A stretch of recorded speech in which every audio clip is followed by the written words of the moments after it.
रविवार को फतुहा विधानसभा के फतुहा प्रखंड, चंपाचक प्रखंड और पटना सदर के एनडीए कार्यकर्ताओं की बैठक फतुहा के आशीष कम्युनिटी हॉल में आयोजित की गई।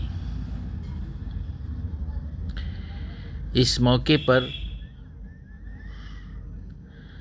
फतुहा विधानसभा से एनडीए के प्रत्याशी हुए मुख्य पार्षद रूपा कुमारी और उनके प्रतिनिधि टुनटुन यादव ने आए अतिथियों को अंग वस्त्र देकर सम्मान किया। देखिए, टुनटुन यादव एनडीए के नेताओं को अंग वस्त्र देकर सम्मानित करते हुए। इस बैठक में भाजपा, जदयू, हम, रालोसपा और लोजपा रामविलास के सभी वरिष्ठ कार्यकर्ता और नेतागण उपस्थित थे। बैठक में मुख्य पार्षद प्रतिनिधि और एनडीए के प्रत्याशी रूपा कुमारी के प्रतिनिधि टुनटुन यादव ने बैठक में पहुंचे एनडीए के सभी कार्यकर्ता और नेताओं को अंग वस्त्र देकर सम्मानित किया और उन्हें भारी मतों से रूपा देवी को जिताने का आह्वान किया। ये देखिए, भाजपा नेता टुनटुन यादव एनडीए के पुराने नेताओं और युवाओं को अंग वस्त्र देकर सम्मानित कर रहे हैं और आशीर्वाद ले रहे हैं। लाल बाबू पासवान को अंग वस्त्र देकर सम्मानित करते टुनटुन यादव जदयू के नेता हैं। साथ में शंकर यादव हैं, जिन्हें भी अंग वस्त्र देकर सम्मानित किया गया।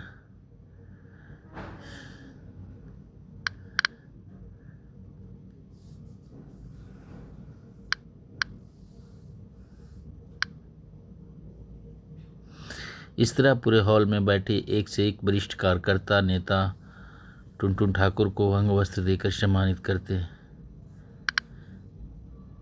भाजपा नेता टुनटुन यादव,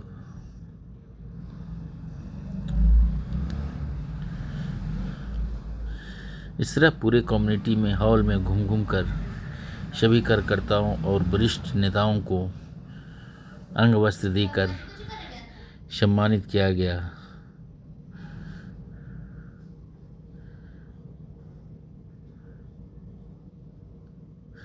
देखिए, मुन्ना यादव को सम्मानित करते हैं। राजू कुमार जदयू के हैं। ये देखिए, जदयू के बहुत ही वरिष्ठ नेता अभय सिंह हैं। साथ में अनिल कुमार वार्ड पार्षद प्रतिनिधि अभय सिंह, जो कि 74 आंदोलन के जदयू के नेता हैं। इधर देखिए, रूपा कुमारी भी अपने महिला कार्यकर्ताओं को अंग वस्त्र देकर सम्मानित कर रही हैं, जो खुद एनडीए के उम्मीदवार हैं। फतुहा विधानसभा से एनडीए ने पहली बार एक महिला को प्रत्याशी बनाया है, जिससे कयास लगाए जा रहे हैं कि लगातार 3 बार से जीत रहे राजद के डॉक्टर नामानंद यादव को कड़ी टक्कर देंगी।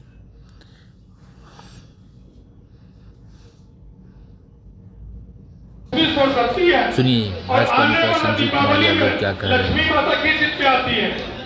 कमल पे आती है। तो कमल के साथ साथ क्या आ रहा है भाई? कमल के साथ साथ हेलीकॉप्टर भी आ रहा है, गैस सिलेंडर भी आ रहा है, चूल्हा चौकी करने के लिए बर्तन बासन भी आ रहा है, और सबकी चिंता करने के लिए माननीय प्रधानमंत्री ने क्या किया? अनेक प्रकार के तोहफा दिए, जीएसटी दिए। आपको मालूम है, अगर टीवी फ्रिज खरीदने गए होंगे, बर्तन बासन खरीदने गए होंगे, तो सब कुछ का रेट कहीं न कहीं 10%, 15%, 20% कम मिला। तो एक तो दीपावली के पहले उपहार दिया, और दूसरा अब दीपावली के बाद उपहार मिलने जा रहा है रूपा जी को जिताकर। एक बार जोरदार तालियों से स्वागत करते हैं। और ये बहुत बड़ी चुनौती है, लेकिन माननीय प्रधानमंत्री जी हमेशा कहा है कि हम जो एनडीए के घटक दल हैं हमेशा चुनौती को जो है हम एक अवसर में बदलना चाहते हैं। आप ये देख रहे हैं, ये 5 घटक दल है, 5 पांडवों के समान है। जब 5 पांडवों के सामने जब धर्म अधर्म की लड़ाई में कौरव नहीं टिक सका, तो क्या इस 5 पांडवों के सामने महागठबंधन टिक पाएगा? क्या कभी नहीं टिक पाएगा। एनडीए के सभी नेता और कार्यकर्ता जो इस मीटिंग में मौजूद थे, जैसे भाजपा के उपाध्यक्ष पटेल रंजन पटेल, जिला अध्यक्ष शैलेंद्र प्रसाद समेत लोजपा के जिला अध्यक्ष नीमा पासवान, रंजीत यादव समेत कई कार्यकर्ता एकजुट चुनाव देखा है। हुए। सुनिए प्रेम रंजन पटेल से। और साथ ही हमारे रंजीत जी कह रहे थे कि जब 2010 में हम चुनाव लड़े तो मात्र 9,000 से हारे, और 2025 में हम चुनाव लड़ रहे हैं तो बड़े पैमाने पर नए वोटर बने हैं, और जो नए वोटर बने हैं सब के सब एनडीए के समर्थक वोटर बने हैं साथियों। और इस आधार पर हम कह सकते हैं कि हम निश्चित रूप से चुनाव जीतेंगे। बस हमारे सभी एनडीए के तमाम कार्यकर्ता आज से गांठ बांध ले। मैं ज्यादा आपका वक्त लेना नहीं चाहता, आज से ही और इस कार्यक्रम के घर जाकर के ही अभी से उस काम को शुरू करें कि हमारे फतुहा के अंदर 350 मतदान केंद्र है।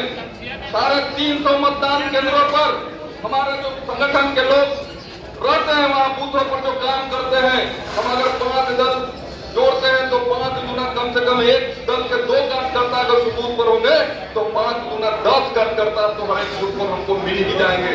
और वो 10 कार्यकर्ता अगर हमारे बूथ के अंदर 1200 का बूथ बना है तो उस 1200 में लगभग 200 से 250 घर पड़ेगा।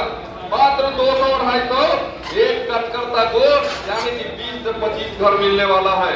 हम आप सभी एनडीए के साथियों से अपील करना चाहते हैं कि आप से अपने घरों को जा करके हमारे जो मोदी जी और नीतीश जी की डबल इंजन की सरकार जिस तरह से बिहार के विकास में एक नई मिसाल कायम किया हो, चाहे माताओं बहनों को गैस सिलेंडर देने का काम हो, हमारे विधवा बहनें विकलांग भाइयों को या वृद्धा पेंशन के रूप में 400 से 1100 बढ़ाने का काम किया हो, चाहे 125 बिजली यूनिट फ्री करने का काम किया हो। यानी कि कोई ऐसा समाज के हमारे गांव में कोई ऐसा घर नहीं है जो प्रधानमंत्री जी के और नीतीश जी की योजनाओं का लाभ लेने का काम नहीं किया हो साथियों। आपको सिर्फ बताने का जरूरत है। आप उनको घर जाकर के हमारे साथी अगर एक बूथ पर 10 घर करता है तो कम से कम 20 घर बांट करके 20 घर बांट करके अपने योजनाओं को बताने का काम करें। आज से शुरू हो जाए चुनाव तक हम अपने मतदाता बंधुओं को घर में जा करके उनको बताने का काम करें, उनको जागृत करने का काम करें। अगर ये काम हम कर देंगे तो निश्चित रूप से आप इस चुनाव को कोई नहीं हरा सकता है, जितना दावे के साथ हो सकता होता है। सरकार ने बड़ी काम किया, लेकिन दुर्भाग्य था कि देखिए हम कह सकते हैं कि विकास न करने वाली जो मानसिकता के यहाँ विधायक बनते रहे 15 साल कोई छोटा मोटा समय नहीं होता है। पिछले 15 सालों से होना चाहिए था। बिहार के अंदर आप चले जाइए, बाहर के क्षेत्र में मधेपुरा चल जाइए जो डूबा रहता था, मधेपुरा चल जाइए, सहरसा चल जाइए, किशनगंज चल जाइए, गाँव में सड़क बिजली और पानी है। लेकिन फतुहा के अंदर हमारे माननीय विधायक जो वर्तमान में विधायक है उनके निकम्मेपन के कारण फतुहा में जो विकास होने चाहिए थे, जो डबल इंजन की सरकार के जो विकास का जो पैमाना है वो पैमाना रुकने का काम किया। इसलिए साथियों आपसे अपील करना चाहते हैं, इस मौका चूकना नहीं है। इस बार बड़ा ही उपयुक्त समय है और मुझे पूरा विश्वास है हमारे बड़ी बहनें हैं। आज बड़ा खुशी की बात है कि नारी शक्ति को टिकट मिला है और हमारे मोदी जी नारी को देव स्वरूप मानते हैं, नारी को पूजने का काम करते हैं। और समाज की जो आधी आबादी है इनको वोटिंग में भी इनकी हिस्सेदारी बहुत बड़ी होती है। तो हम खास करके माता बहनों यहाँ बैठी उनसे अपील करना चाहेंगे कि आगे आने वाले अपने बच्चों के लिए, अपने नस्लों के लिए, आगे आने वाले पीढ़ी जो हमारे बच्चे हैं उसको अच्छा सा पढ़ाई मिले, उनको अच्छा कॉलेज मिले, अच्छा स्कूल मिले, अपने माता पिता को अच्छा इलाज मिले। ऐसी सरकार बिहार में स्थापित करना है तो एनडीए की सरकार बनानी है। और एनडीए की सरकार बनाने के लिए रूपा कुमारी जी को भारी बहुमत से फतुहा से जिता के बनेंगे तो फतुहा के विकास के साथ साथ आपके जो आने वाली पीढ़ी है उस समय क्या हुआ करता था?